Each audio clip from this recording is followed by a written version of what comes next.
दलित समाज का एक अधिकारी राजेश बजाज कहता है मुझसे रिश्वत मांगी जा रही है, मुझे प्रताड़ित किया जा रहा है।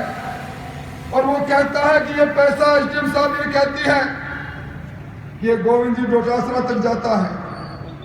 झुंझुनू के अंदर जो लोग बालूराम जी की धरती के लोग हैं, जिन्होंने बिजली के दाम तो 1 पैसा बलिदान दिया, वह ऐसी भ्रष्ट सरकार, जिस सरकार में भ्रष्टाचार की गंगोत्री बह रही है, इसको कब तक बर्दाश्त करेंगे। अभी जब मैं यहां आ रहा था, किसान लोग कह रहे थे कि हमारे तारों में करंट नहीं, बिजली गायब है। मैं कह रहा था बिजली गायब है, आपकी फसल बर्बाद हो रही है। सरकार ने आपसे वादा किया था, किसानों को समय चला गया जब दिन में रात में बिजली के लिए खेत में जाना पड़ता था, अब दिन में 2 ब्लॉक में बिजली मिलेगी।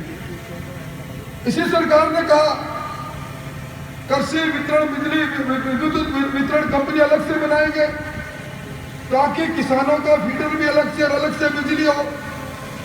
इसी सरकार ने कहा 5 साल बिजली के दाम नहीं बढ़ाएंगे, और अब जब किसान कह रहे थे राम रूस गया, अगस्त का महीना चला गया, सितंबर का महीना जा रहा है,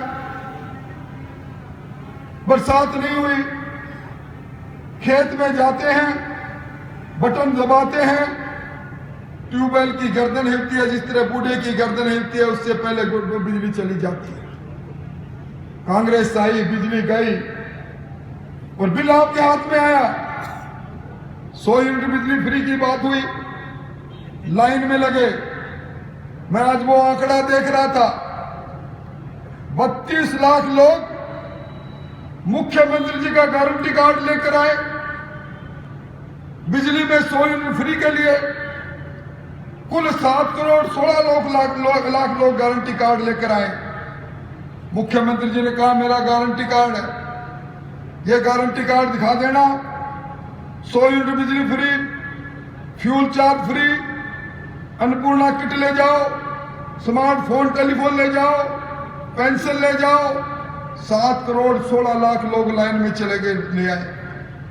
और आज मुख्यमंत्री जी की मुस्कुराती हुई फोटो देखते हैं तो अपनी तकदीर फोड़ते हैं। किसी को कोई फायदा नहीं मिला। बिजली का बिल आपका आया, 100 यूनिट फ्री करने की घोषणा के बाद आया, फ्यूल चार्ज माफ करने के बाद आया।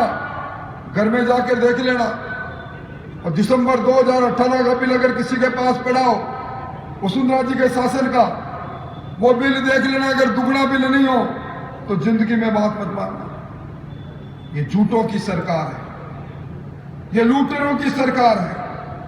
इस सरकार के चलते जहां देश में सर्वाधिक महंगी बिजली महाराष्ट्र के बाद आपके यहां राजस्थान में है, सबसे महंगा डीजल यहां बिकता है।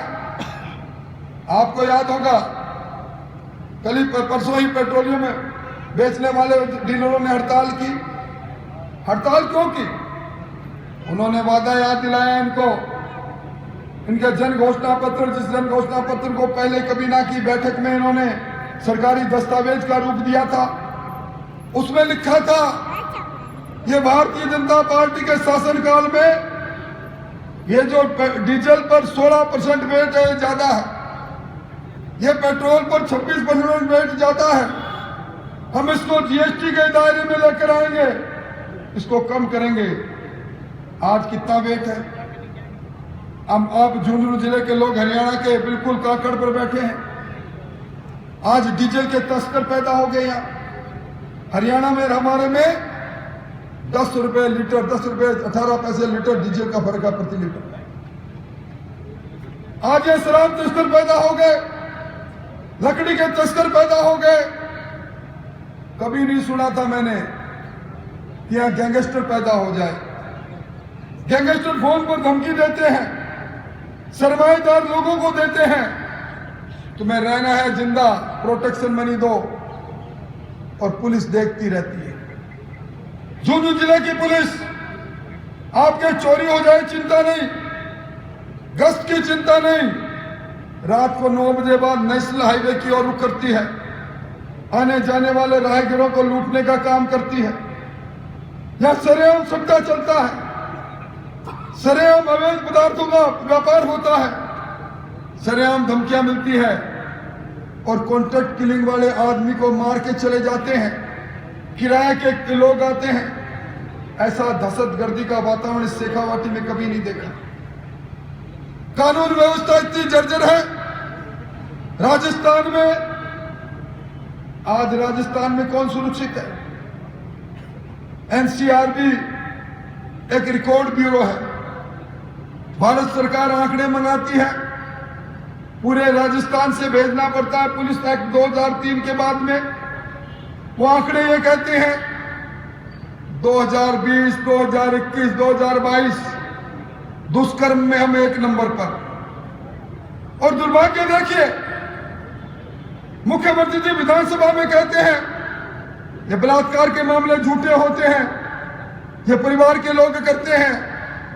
और जब हम उनको कहते हैं कि एनसीआरबी के आंकड़े क्या बोलते हैं, तो संसदीय मंत्री कहते हैं मर्दों का प्रदेश है, मर्दों का प्रदेश है।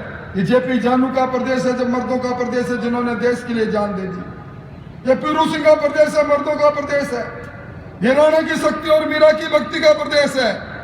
और संसदीय कार्य मंत्री जी, ये मर्दों का प्रदेश कहकर आप जो हमारी महिलाओं का अपमान कर रहे हो, और मैं बात ही क्या करूं, स्वतंत्रता का संग्राम से लेकर कारगिल के युद्ध तक जब कभी मुल्क को बलिदान की आवश्यकता पड़ी, यहां के लोगों ने बलिदान दिया।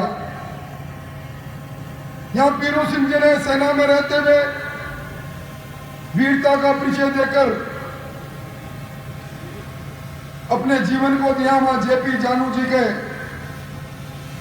उस सैन्य इतिहास को हम भुला नहीं पाते, इंदिरा जी के नहीं भुला पाते।